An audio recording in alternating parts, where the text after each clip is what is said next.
You're tuned in to Finding Life Podcast, Gen Z Coaching Corner. Real conversations that challenge how we think, live, and love. I'm Life, alongside Coach John, and together we explore what really matters. Today's episode, I Don't Have to Lose It. Managing Emotions, featuring special guest Nana. We're talking about how to stay grounded, manage emotions, and avoid crashing out when life gets loud. Let's get into it. And here we go. Boom. What's going on, y'all? Listen, welcome to another episode of To Our Teen Villagers. Finding Life Next yeah. Gen Z. What's happening? We are here for another episode. Module 6, episode 6. John, talk to us about what we talking about today. Today we talking about I don't have to lose it. Emotional control and reset skills. So wait, what's that mean? What that means? Yeah. So a part of what we're going to be able to do is give our teens ways to pause, practical ways. So these are things you can practice, utilize, and apply in your everyday life. But ways to pause, regulate, and respond rather than explode, suppress, or self-sabotage when overwhelmed by emotion. So before we go too far into this, we have some, I'm gonna let you do this introduction because this is your prize jewel, sitting right here. It's ours too. That's cuz. But I'm on family. Go ahead. We got a special guest for y'all today. To our teen villagers, this is extended family. This is my granny. This is Coach John's granny right here to my right. She's joining us to be able to share her wisdom, because she's, of course, helped raise me for the last 20-something years. So one time, let's welcome now. Granny, what's going on? Introduce yourself to the people. My name is Chastity Newsom. I'm John's grandmother, and I'm Kevin's cousin. That's it. There you go. Let me tell you, and it's a really funny story behind that, and I'm going to tell it really quick. So I came down here to Tallahassee after I graduated high school to go to the FAMU University. Rattlers all day, so that's one thing that we'll do. We'll strike, and it struck me, right? So I got struck by that rattler, and I didn't do well. He said, it struck me down. It bit him. It bit me. It envenomous. Bit him at his ankles. Yeah, when you get bit by your ankles. Bit by ankles, and then it went up and made me fall on my ankles. You understand what I'm saying? I fell at a hard tumble. Man. Anyway, so I tumbled all the way into the Lord's house. You see what I'm saying? Oops. Hey. If you ever fell down some steps with a door at the bottom and you bust through the door. Hey. Now everything on the Welcome. Hello. So that's how I found myself into the church, and lo and behold, it was this young boy there at the church who had always wore two big suits, but he stayed suited and booted fresh all the time. And then there was this lady there. She gave the best hugs ever. Yeah. And this is the two people right here. So then come to find out, probably at least 2-3 years later down the road, we talking and we mentioned Charles Rogers, who, rest in peace, Chuck. Rest in peace. Listen, yeah. Chuck is the best athlete to ever come out of Saginaw, Michigan. Argue with your mama. Find somebody else to argue with, because that's a fact. And if you're in Saginaw, then you know that. Chuck was and is still the best athlete all time, Saginaw history, period. Track, football, basketball, baseball. Literally every sport he was an All-American in. So you can't. So anyway, we talk about him, and they're like, that's your family. I'm like, that's my family. And lo and behold, we cousins. Yep. Down the generations, all the way down. John Smith is my uncle's wife's brother or uncle, daddy, something like that. It's family, right? And so it's always interesting. John and our first cousin. That's it, and that makes us family. And so anyway, one thing I want to bring you into the conversation, Nana, and talk about. We just got done talking to our tweens, and we were so happy to have you there. But our teens face a different level of pressure. I don't know. Technology moves things real fast. even from the time that I was a teen and even John was a teen, the pressure, the emotional pressure that our kids face from home, school, relationships, social media, I mean, every way it's kind of made them feel like they need to suppress themselves because it's not just a suppression, it's a protection, right? So trying to, out of protecting themselves, they suppress themselves and they've never really been taught how to regulate, right? We try to teach them how to cope, but we never teach them how to regulate, right? How to regulate their emotions, regulate their behavior. So that's kind of this week that we've been working on is how to reset that, right? How to reset those emotions before you wreck something, right? And tear something down, right? Within those emotions, as you know. You huff and you puff. That's why the old parable, huff and you puff and you blow the house down, right? That's literal. That was literal a depiction of what anger looks like, uncontrolled into rage. And so I wanted to, you're John's grandmother, and I know John. I used to see John around there crying. I remember one good time, Uncle David, John got with them his teenage years. So we talking teen to teen. Yeah. John poked his chest out. Uncle David wasn't having it. Uncle Arnett wasn't having it. Nope. And now Uncle Kevin, I was the YN at that time. I was I was Uncle David and Arnett. I was my father. I was a YN at the time, and so they used to sick me on things that needed to be handled. You know, you got the energy to do this, and so they sucked me on John. So I had that moment when I know John lost it, right? But I want to switch it up a little bit. Do you have a moment where you can recognize and see, and I know John, we transparent here, that John lost it? That you remember John losing it, or one of your grandkids, one of your grands losing it. As a teen. And I got a story too, and I don't know if we want to go there, but I got a story about one of your grands that I know where I'm at. And, but you have a story about when they lost it. Let's see. Was it with your older brother? Mm-hmm. With his oldest brother, Thomas, he was, I think he was, I don't know, Thomas was the one that he teased, to tease, and so I think he had did something to Jonathan. That's when Jonathan got so angry with him that he was telling him what he had do to him. And even though he was the older one, and Thomas would just laugh. He would just laugh. And that would make him matter. Thomas would just laugh, and he would make it. He got angry and angry with them. And Thomas would laugh and go, what's the matter?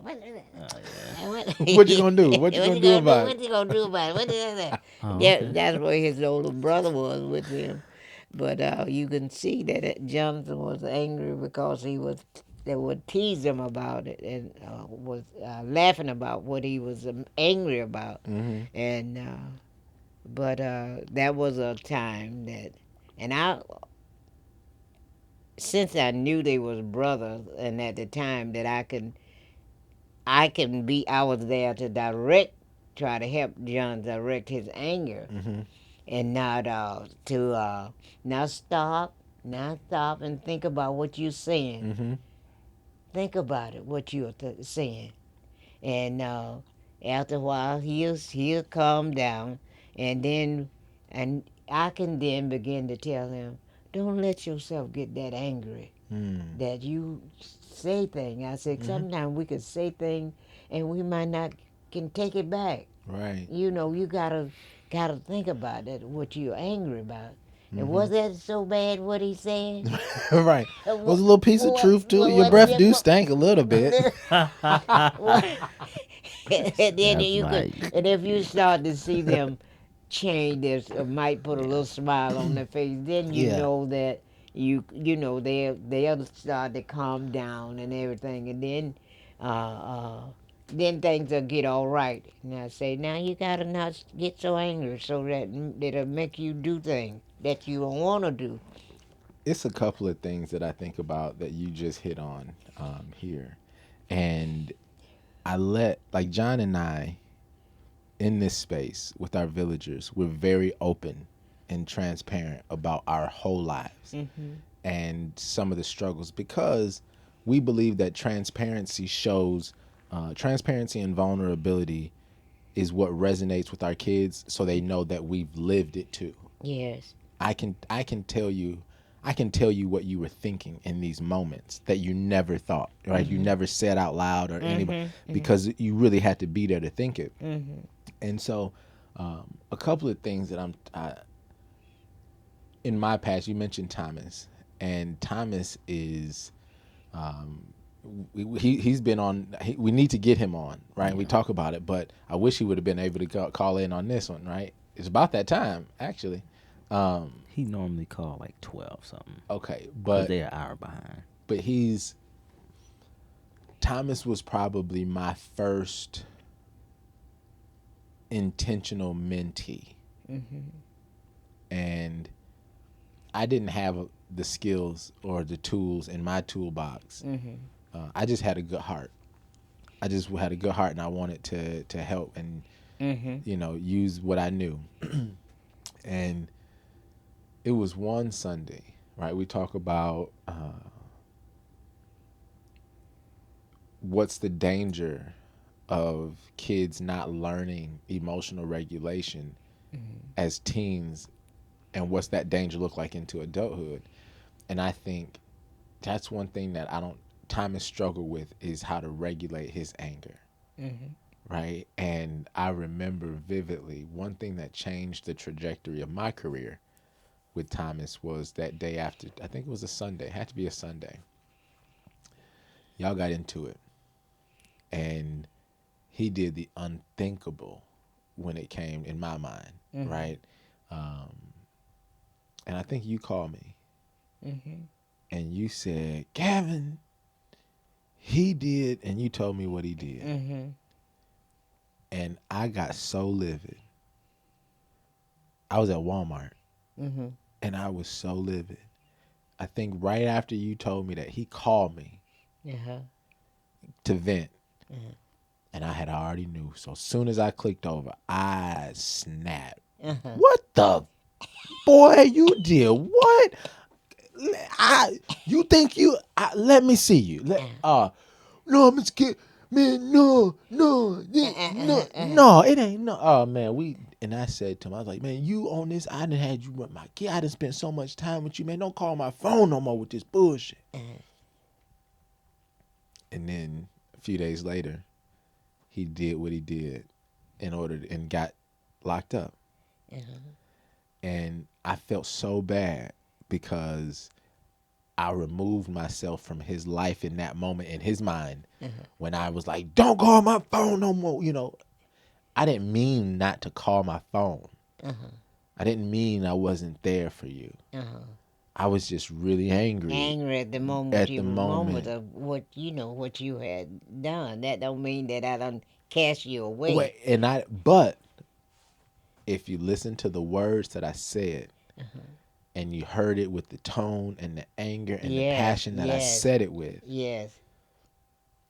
I don't know if I would have believed. I would have been like, no, he's not serious. I would have thought you were serious. I was serious too. And so I say all of that because I didn't model regulation for him.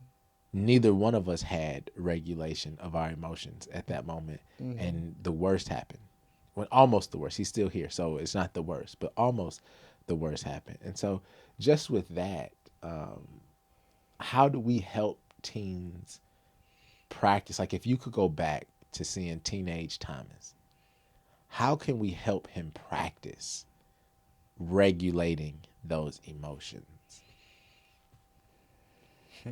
And John, you too, jump in too. How can we help manage? How can we help teens practice the reset, right? How can we help him practice resetting, and managing, these emotions? The biggest part, even just thinking for myself as a teen, and we speak it, but we say practice makes permanent, and so we're gonna practice saying these things over and over so they can become permanent in our minds too.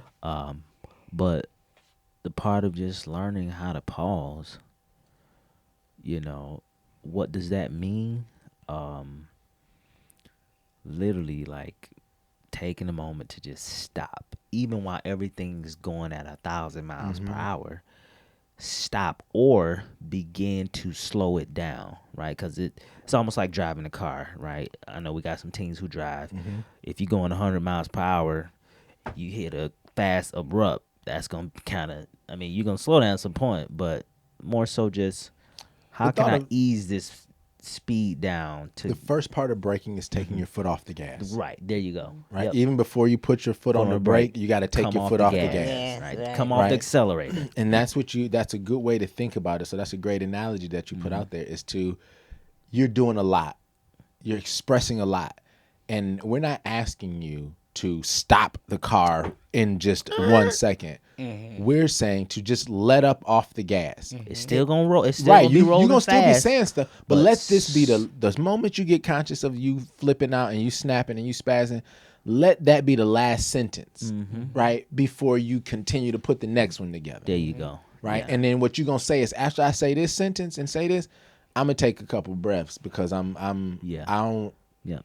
and that's kind of what I hear you say. Yep, Take your foot off absolutely. the gas. That's it. And that's just you saying, okay, this is my last one. I'm recognizing that I'm getting ready to have to slow this down because Slow I'm it going down. somewhere else. Absolutely. Yep. Right? Breathe. And then start applying the brake. What does that mean? Taking intentional deep breaths, Yep. right? Because now you're intentionally slowing yourself down and calming yourself down, right? Great analogy. Absolutely. Yeah. So I think about that, and the tool that we're trying to give them, and we kind of, I say we skipped over a lot of conversation, but if we really listen to what Nana says and Granny said, it's all right there, right? To be able to understand what it feels like inside to control yourself in the moment, right? She explained that. Even you feeling how you feeling, right? And the signs that you can tell when you're losing that control, your body's gonna tense up. You're gonna feel it. Like it can almost feel close to like you're about to pass out, but you're not, because you're not supplying oxygen to yourself, right? And so You start starting sweating. to tense up. You sweat, or for some people, your head start hurting, or you might start to feel a tight squeeze around your neck, or whatever that may be. That means a lot is happening, and Yeah. it's to the point of you probably still got your foot on the gas. That means that engine is getting hot. The Yeah. heat on it is climbing up, and at some point, when that thing get hot on a car, what that gasket gonna bust, and then you're gonna have you a big problem. So, but a part of those things, what you actually you Yeah. see it physically or you feel it, is you start to tense up. You start to feel it in your neck and your head and things like that. Like you say, sweat and palms. And so that's where you're able to see those signs that you're starting to lose that emotional control. What I find in with it's a lot of with boys is uh is a lot different from girls in their emotion, and what our parents have to do with the boy is, if you find that your son he get emotional about certain things, and always you have to spend a lot of time with that particular son, and and to make sure that he doesn't go overboard in his emotion. And for instance, you have to do things. Say, let's go out to dinner. Yeah. You gotta show him. You can't just tell him, just let him go with that emotion and don't try to correct it or try to help him to correct it. The main thing is try to help him to see himself in his emotion. You gotta know how to handle that. With girls, it's usually be when they go off in their tangent and emotion. Well, it's a different way you can go with her, with you saying, I'm not, I will not allow that. I would not. Usually a girl, she get emotional, she'll calm down. She'll Right. calm. She'll calm herself She'll down a calm little bit. herself down. Cause Right. once you said I'm, not, once you say I am not gonna tolerate that kind of behavior, Yes. and so you might as well straighten yourself out, and they usually And they do. fix it. They fix it. They fix but it. with the boy, you have to not. You have to stay with him. You have to keep with him, Yeah. and gotta know how. And after a while, he'll get, as he go older, those things that you have one day, he'll come back and tell you. So, you hit it on the head of the difference in the natural emotional regulation of a girl versus a boy. Yeah. Right. Boys need more practice. You say this: Yes. practice makes Permanent. not perfect. Right. So boys need more practice in moments. Right. Yes. Girls can rely more on their nature. Yes. Right. To kind of deal with those things. Right. Yes. And so if you go down, like, let's think about that 4 things that we want to really talk with and the tools that we leave with our teens is that 4-step method, right? And John, just real quick, break down that 4-step method, and we're gonna get out of here because we understand that time is sensitive, and we want to make sure that they take away something from this conversation. So the first thing we do is we want to stop. Going back to that analogy with the car, let up off the accelerator. Yeah. That's how we start to stop. Yeah. Right. The next part is, while that's happening, stopping, name the emotion. Yeah. Right. What is this? And what is that emotion? And we'll get to this in another one of our lessons where we get on our emotional wheel. Yeah. Because we may not know all of the emotions, but there are 160 something emotions. That are out there that we can name whatever it is we're feeling. So you name that emotion. Then the next piece is you want to breathe. Step 3, breathe. That's 5 seconds inhaling. 5 seconds exhaling. Next, then you choose your next move. That's the piece. Think. Important. Think. Choose your next move. Think. Because that's Think. Thanks for listening to another episode of Finding Life Podcast, Gen Z Coaching Corner, with Life and Coach John, and our special guest, Nana. Remember, your emotions are real, but losing it is optional. Keep choosing control and growth. See y'all next time.